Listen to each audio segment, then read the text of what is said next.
Hi, welcome to Bearded Meeple. Today, we're going to take a look at a card game for 2 to 6 players, ages 8 plus, and it'll play between 30 to 40 minutes. Now in it, you're Sarah. Well, you're not the Sarah, but you're one of the Sarahs, and you're traveling through time completing missions. Now the game, it's all about hand management and completing sets, and it was actually a lot of fun. It's brought to us by Daily Magic Games. It's Sarah's Singularity. Let's take a look at it. In the game, we have a number of different cards. We have the locations through time, the Sarahs, the companions, personal objectives, and cards to indicate which location you're traveling to.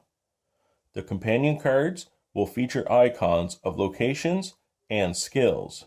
You are playing these on locations to fulfill requirements and gain points.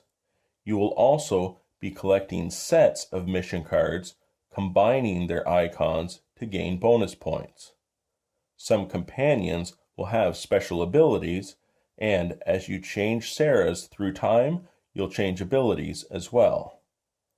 As you rescue a companion from a particular location, you may also gain bonus tokens. These may be played with companion cards to fulfill requirements. Let's take a look at the setup and the gameplay. From the locations, you select one more than there are players. So in a 2-player game, we have 3 locations. You reveal one of each. From the companion deck, you select all the cards that deal with these locations. Shuffle them, placing one companion at each location, and each player is dealt 3 cards. Each player also receives a Sarah, their cards to show which locations they'll be traveling to, and you'll deal each player 2 objectives. They'll keep one, discard the other. We have the tokens for each location, and then we have 7 companions set aside and Sarah Prime. Each round, Sarah Prime will travel to a location and send one companion there, showing the 7 different rounds of gameplay. We have the companion deck set aside, and the Sarah cards set aside as well, as they will rotate through, and we're ready to begin. The first thing to happen on a round is Sarah will travel to location and place the companion in their proper location on the board. Players will then secretly select, based on cards where they would like to play, which location they will travel to.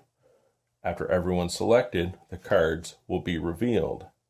At this point, any paradoxes will be resolved. Only one player can ever be at a location, so you can be in a paradox with another player or in a paradox with Sarah Prime. If you're in a paradox, your Sarah card will be returned to the deck and you'll receive a new card. Cards are then played in order from left to right based on the timeline. On your turn, you can do any or all actions in any order. Rescue a companion, drop off a companion, use your Sarah power, solve a mission, or hand maintenance. Most of the actions are fairly straightforward, such as playing your Sarah power. I've already selected which location I'll travel to, so then I play a card from hand. If you fulfill its requirements, you can complete the mission. These cards would be discarded. I take this mission card and set it aside. A new mission card comes out, and then a new companion for that location comes out as well.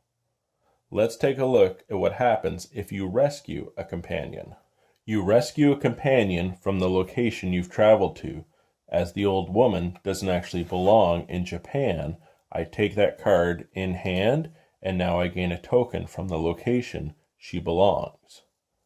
On a subsequent turn, when I'm playing a card on a location, if it required that token icon as well, I could play it in addition to the icons on the card. And that's the game.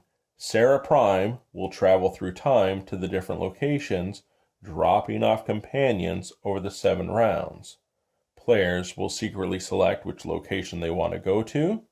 You will resolve any paradoxes, and turn order is determined. You are playing cards from hand to match the icons and completing a mission for points. You're also collecting missions for icons for bonus points, having your secret objectives, and tokens will be points as well. The player with the most points at the end will win.